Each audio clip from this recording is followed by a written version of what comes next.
Valentine day के लिए जिस तरह से वैलेंटाइन वीक मनाया जाता है, उसी तरीके से स्टूडियो में आज हमने बहुत सी शख्सियत को आमंत्रित किया है। अभी अभी आपने देखा कि शबा खान जिला अध्यक्ष अजमेर की जो हमारे बीच में मौजूद थी, जिन्होंने बहुत हेल्दी मैसेज किया था। तो अभी हमारे साथ मौजूद हैं श्रीमती रागिनी चतुर्वेदी, जो कि पूर्व प्रदेश उपाध्यक्ष हैं महिला कांग्रेस में। और यदि आपके बैकग्राउंड की मैं बात करूं तो आपका बैकग्राउंड पूरा आर्मी कल्चर में आप पली बढ़ी हैं। आपके हस्बैंड कर्नल थे, एक बेटा है वो भी कर्नल है, इस समय लद्दाख लेह के अंतर्गत वो सीमा पे तैनात है। तो एक अच्छा परिवार फैमिली होने के बावजूद जो 15 साल ओमान रही, उसके बाद में एक शौक के बतौर इन्हें लगा कि मुझे समाज के लिए कुछ करना चाहिए। तो एनजीओ के रूप में आपने बहुत सारी गतिविधियों को अंजाम दिया और पार्टी ने जब इनको पहचाना जाना तो उन्हें इस ओहदे पर लाकर उन्होंने सम्मानित किया। लेकिन आपकी भी एक दृष्टिकोण रहा है, एक कल्चर्ड फैमिली की आप हमेशा से पैरवी करती रही हैं और एक ग्रेसफुल लेडी के रूप में आपको जाना जाता है। और यदि बात मैं अजमेर की करूं तो अजमेर में कुछ गिने चुने ऐसे चेहरे हैं जिन्हें मैं भी जानता हूं, जिसमें शबा खान अभी हमारे बीच में मौजूद थी, रागनी जी अभी स्टूडियो में हमारे साथ मौजूद है, मंजू बलाई हमारे साथ यहाँ पर हैं। ऐसे बहुत सी महिलाएं हैं जो कि बड़े ग्रेसफुल तरीके से भी पार्टी में अपने साथ साथ अपने कार्यकर्ताओं को आगे बढ़ने का मैसेज करती रही हैं। मौका है वैलेंटाइन वीक का और वैलेंटाइन वीक के दौरान आज हम 5वें दिन पर स्टैंड कर रहे हैं और एक दिन बाद वैलेंटाइन डे आने वाला है।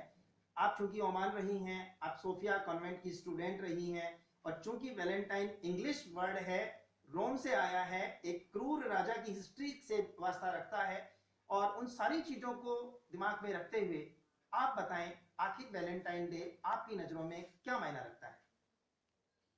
पहली बात तो मैं जोरिया टाइम्स का बहुत धन्यवाद करती हूँ कि आज ऐसा पर्व है 14 वैलेंटाइन डे के रूप में मनाया जाता है।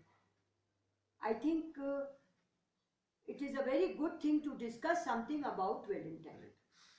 It is a very important day for the Christians first, because actually ये रोम से आया है, तो क्रिश्चियनिटी ने ही इस वैलेंटाइन डे को मनाने का वीक दिया। Saint Valentine, actually he was a saint, उनको सेंट का वो उपाधि दी गई। क्रिश्चियन में जो सेंट है वो अपने हिंदुओं में संत है। हाँ जी। तो वो वैलेंटाइन के नाम से सेंट वैलेंटाइन थे। उन्होंने एक्चुअली ये जो पर्व मनाया जा रहा है, ये एक प्यार प्रेम को आगे ले जाने के लिए कि भाई ब्रदरहुड, उस जमाने में भी क्रूर राजा हुआ करते थे और उन्होंने एनिमिटी के दौरान ऐसा माहौल इकट्ठा कर लिया था कि लोग उनके अगेंस्ट हो गए थे। तो सेंट वैलेंटाइन एक प्रेम का मसीहा बन के उन्होंने ये मैसेज दिया कि भाई ऐसे काम नहीं चलेगा, आप इसको प्रेम का रूप देकर और तब आप किसी को अपने दिल में बसाओ। और ये बहुत बड़ा महत्व था एक्चुअली उस जमाने में। लेकिन to go little contrary about this, कि क्रिश्चियंस में, अगर मैं तो मिशनरी की पढ़ी हुई हूँ इसलिए मुझे मालूम है कि हक डे इज वेरी कॉमन, जो हमारे हिंदुओं में नहीं है जी। हक डे माता पिता में भी नहीं था उस जमाने में। देखा अभी कि मिसेस रागिनी चतुर्वेदी ने कहा कि ये एक तरह से मिशनरी से आया हुआ शब्द है और हमारे इंडियन कल्चर के अंतर्गत वैलेंटाइन वीक्स के अंतर्गत जो टाइटल्स डिसाइड किए गए हैं, उन टाइटल्स की कोई जगह नहीं रह जाती है। यानी बात यदि उस दौर की जाए तो वहाँ पे माता पिता भी अपने बच्चों को हक करने से पहले एक बार सोचा करते थे। वो एक अलग बात था कि वो आ गए हैं तो फिर ये नहीं देखा कि उसका ड्रेस कोड क्या रह जाने वाला है और उसकी हेयर स्टाइल कहाँ जाने वाली है। फिर बच्चे को बहुत अच्छे से वो प्यार करते थे, लेकिन वो चीज़ें आज बदलती चली गई हैं। मैं आपसे अगले सवाल पे आऊँ उससे पहले मैं ये बताऊँ कि निश्चित रूप से ये रोम से मिशनरीज से आई हुई चीज़ है और ऐसा माना गया इसके स्टार्टिंग दौर में। यदि हम गूगल पे जाते हैं तो वहाँ इसकी स्टोरी कुछ पड़ी हुई है। उस स्टोरी में ये बताया है कि रोम का जो क्रूर शासक हुआ करता, एक बार वो राजा अपने दरबार में बैठे थे और वहां पे उन्होंने एक सवाल कर दिया वहां पर, और वो ये था कि एक जांबाज सैनिक कौन हो सकता है जो कि अपने राष्ट्र के लिए कुछ भी कर गुजरे। तो वहां एक सवाल निकल के आता है और ये कहा कि एक जो बैचलर जो सैनिक होता है, जवान होता है, वो ज्यादा अच्छे से युद्ध कर सकता है, ज्यादा अच्छे से राष्ट्र का नाम रोशन कर सकता है बजाय इसके कि एक शादीशुदा सैनिक के। सवाल वहां पर निकल के आया ऐसा क्यों हो रहा है। तो राजा ने एक तर्क दिया और तर्क देकर उसने ये समझाने का प्रयास किया उन्हें कि जो शादीशुदा सैनिक होता है वो हर बार ये बात सोचता है लड़ने से पहले, तलवार म्यान से निकालने से पहले, रिवॉल्वर उठाने से पहले ही सोचता है कि तेरे बाद तेरे परिवार का क्या होगा।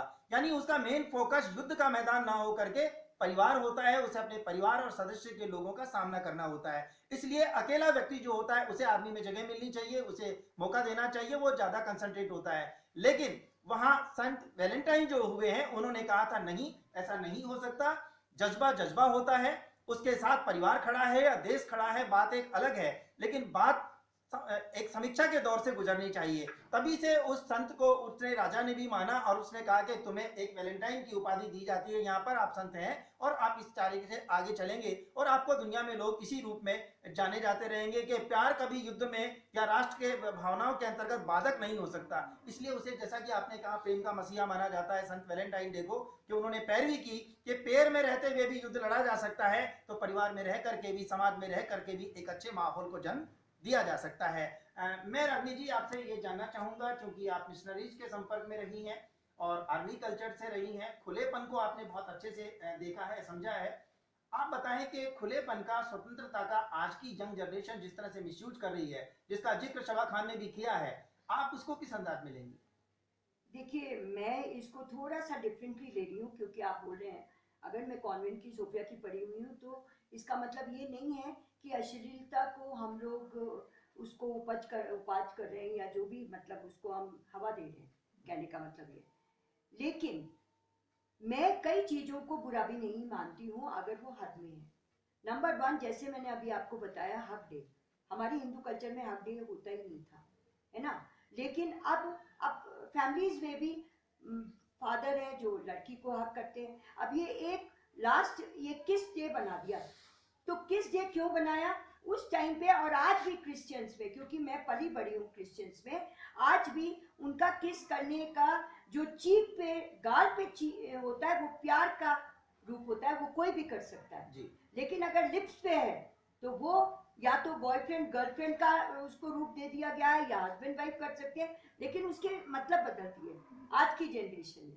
किस only means kissing of the lips, जी, है ना। तो इनके यहाँ तो ये कल्चर है, लेकिन हमारे जैसे अभी आप लोग बोल ही रहे हैं कि साथ दे दिया। अब चॉकलेट्स तो अपन किसी को भी दे देते हैं। उस जमाने में मॉर्टिन आती थी एक, वो भी चॉकलेट थी, वो सबको अपन दे देते थे।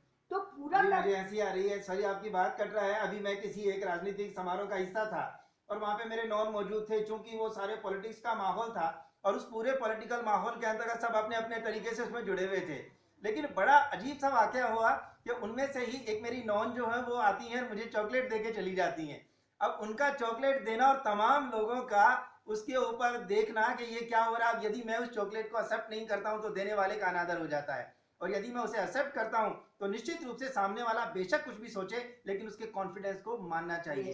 बिल्कुल सही। उन्होंने, चूंकि मैं उनके साथ था वहां पर, उन्हें लगा कि हम पॉलिटिकली यहाँ टाइम डिवोट कर रहे हैं, हमारी मजबूरी हो सकती है, लेकिन आने वाला व्यक्ति भी हमारी एक रिस्पॉन्सिबिलिटी है, उन्हें हम किस तरह से अटेंड कर सकते हैं, उन्हें हम पानी का पूछ सकते हैं, उनके पास चॉकलेट था चॉकलेट दिया, बिस्किट होता बिस्किट देता, इवन एक अलग बात है। लेकिन आज जैसा कि आप ये बात कह रहे हैं कि किस करने का जो एक डे विशेष बनाया गया, हक करने का डे विशेष बनाया गया, उसे यंग जनरेशन अपना राइट समझने लगी है। गिफ्ट मेमोरियम जो होते हैं वो खचाखच भरे हैं, जैसा कि शबा खान ने भी कहा, होटल्स के अंतर्गत भी वो सारी चीजें हैं। मीडिया अपनी टीआरपी के लिए ऐसे अवसर छोड़ना नहीं चाहता, तो पुलिस भी कहीं बाद में सेटलमेंट के मामले में अपनी कहीं ना कहीं फरारी बनाने में बाज नहीं आती है।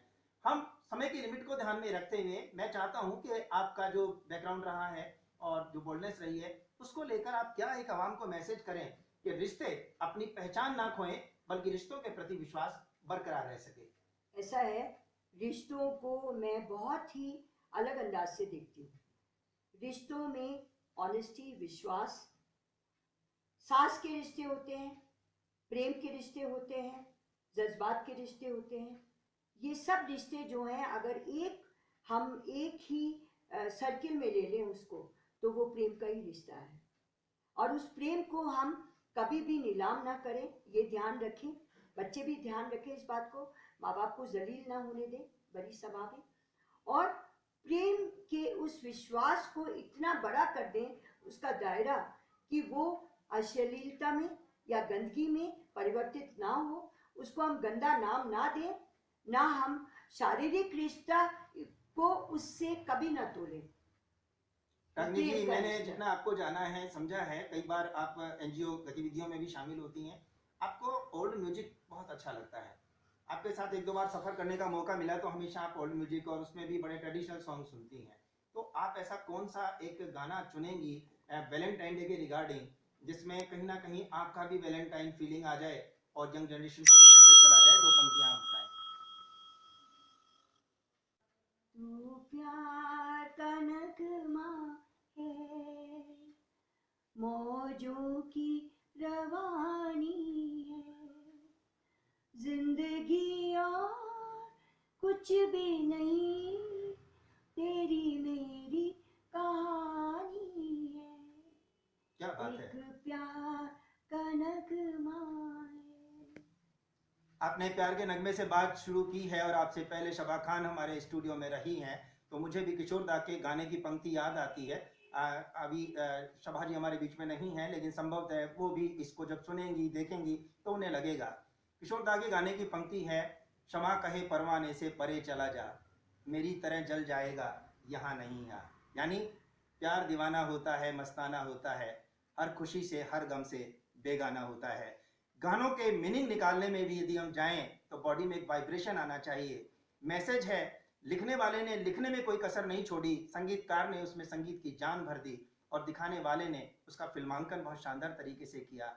आवश्यकता है तो केवल इस बात की कि हम तमाम चीज़ों को कुछ इस तरह से समराइज करें कि हिंदुस्तान सारे जहां से अच्छा हिंदुस्तान हमारा कहलाता रहे और ये क्रम अनवरत रूप से जारी रहे। रागिनी जी, आपका बहुत बहुत धन्यवाद कि आप स्टूडियो में आई और आपने बहुत ही अच्छा एक मैसेज दिया है, अपनी उम्र से मैसेज दिया है और गाने की पंक्तियों ने तो जैसे वैलेंटाइन डे को साकार कर दिखाया है। आपका भी बहुत शुक्रिया।